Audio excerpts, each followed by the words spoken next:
What's going on, guys? Chatty CRC back with you on the channel. And time to move on to some good stuff now that we got our boards up and running and everything. Some more long-range goodness. My birthday was last week, and I was lucky enough to be at the right place at the right time, and my lovely girlfriend, future wifey, all that kind of good stuff, picked up one of Eric Konasty's 6-inch Cougar frames for me. So, sorry my eyes watered. Ugh.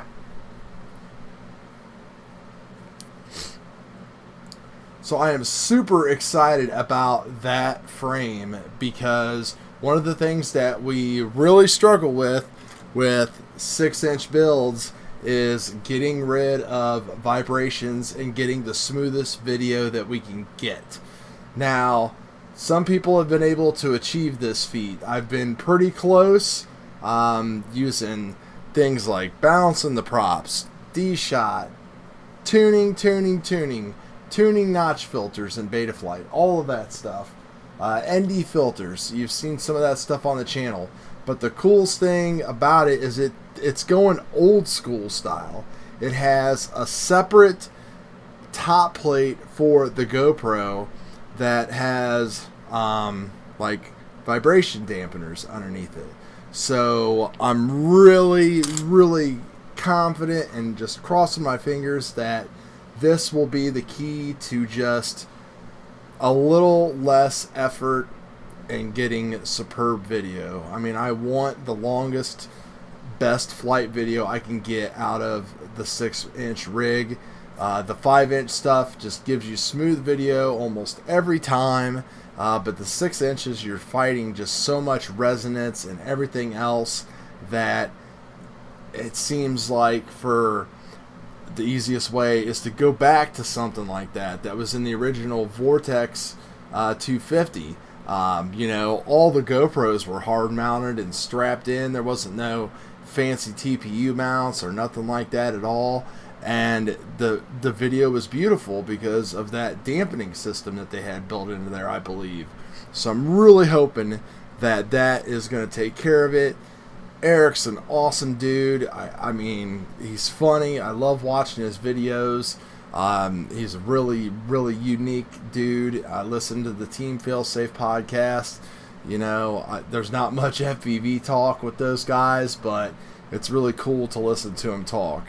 My plan is to take all of the stuff that I have on the 6-inch Alien right now and just swap it all over.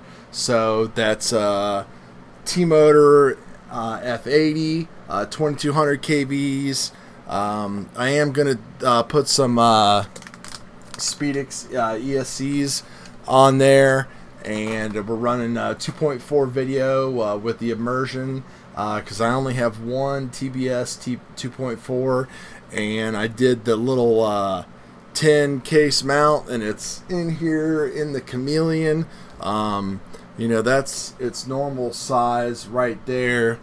And then, of course, you take it all out of the case. That's my other case.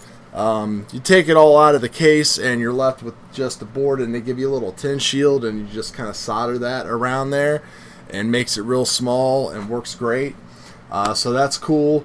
But I'm just going to take everything out of there because I know it works, and I'm going to throw it in there. I've got most of my components were based off of the Flight Test FT270 build. So, you know, those components are going to be in there. The F80s, not going to do the Emax ESCs. But the battery, the Hyperion battery, I've talked about it before. I still need to do a review and show you guys on it.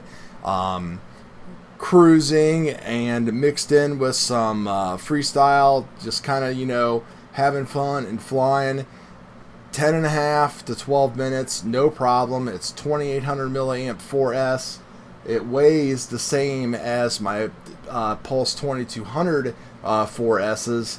So, and they also have, it's the lithium silicone graphene HV battery.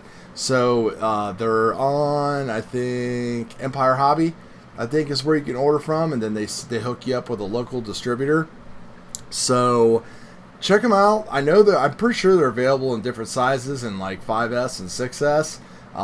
If you guys are looking to squeeze some more longevity out of your flights, I think that is definitely a good way to go, because I went from 6 to 7 minutes to, you know, that 10 to 12 minute mark.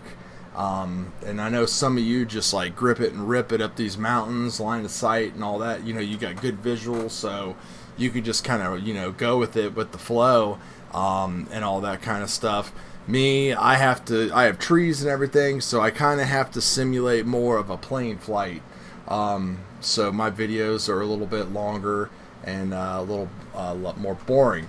So that's coming up, and after I clean up this bench, which is trashed, it's impossible to keep a clean bench, I swear.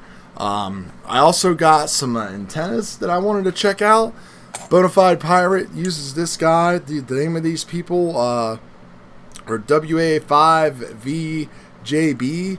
That right there is a 5.8 gigahertz 4-way crosshair. I haven't tested it yet. I don't really have anything running 5.8 now to test it with besides Tiny Whoop.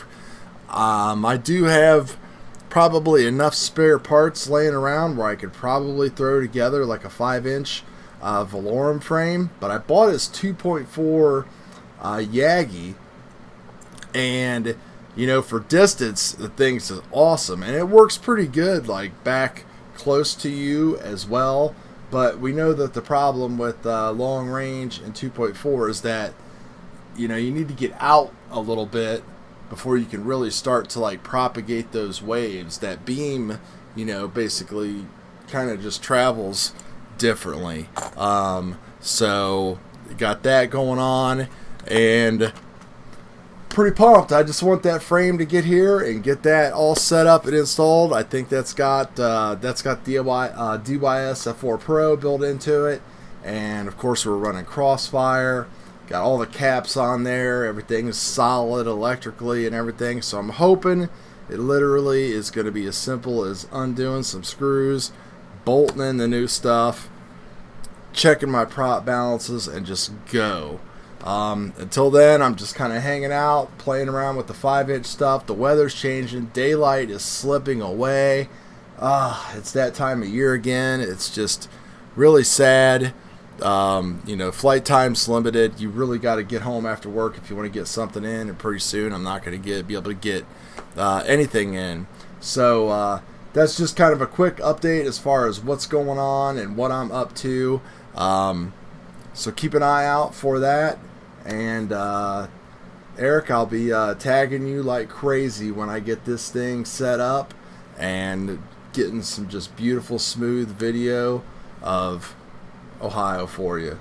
We'll see you guys later.